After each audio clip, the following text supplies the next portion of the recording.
코로나19로 인한 사회적 거리두기로 힘들고 고통스러운 시간을 견디고 계신 국민 여러분, 그리고 코로나19와 최전선에서 싸우고 계신 분들께 감사와 위로의 말씀을 전합니다.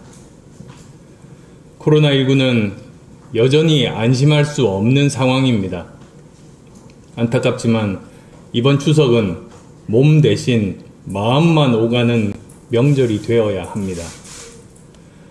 문제는 고향에 가지 않는 것만으로는 안심할 수 없는 상황이라는 점입니다.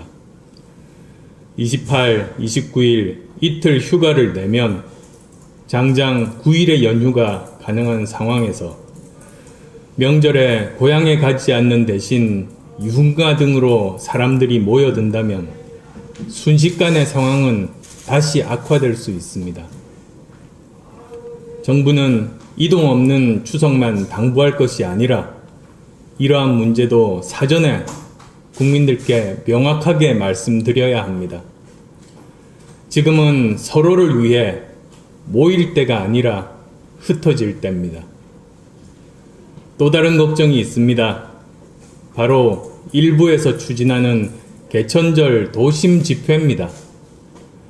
2차 코로나19 유행의 1차적 책임은 종식 운운하며 국민들께 잘못된 신호를 보낸 정부에 있지만 지난 광복절 집회와 같은 행사가 감염 확산의 불안 요인으로 작용했음을 부정할 수 없습니다. 그런 의미에서 개천절 도심 집회를 계획하는 분들께 부탁 말씀드립니다. 누구도 타인의 생명과 안전을 위험에 빠뜨릴 권리는 없습니다. 정권에 반대하는 목소리를 내야 한다고 하지만 지금은 코로나19 확산을 걱정하는 많은 국민들의 우려를 먼저 생각해 주셔야 합니다. 실질적인 효과도 적습니다. 정작 분노와 저항의 목소리를 들어야 할 대통령은 귀를 막고 여당 의원들은 고개를 돌리며 분노의 외침을 들은 척도 하지 않기 때문입니다. 이런 상황에서 개최되는 대규모 도심 집회는 중도층 국민들을 불안하게 해서 등 돌리게 하고 결과적으로 문재인 정권에게 좋은 핑곗거리만 주게 될 것입니다. 집회 기획자들이 문재인 정권의 도우미가 아니라면 지금 당장 개천절 집회를 전면 취소해 주시기 바랍니다. 제1야당에도 당부드립니다. 지난번 광복절 집회 때보다 더 분명하게 개천절 집회에 대한 입장을 밝혀주십시오.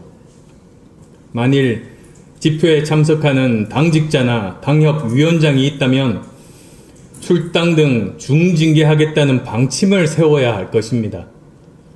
당원들에게도 집회 참여 자제를 요청해 주십시오.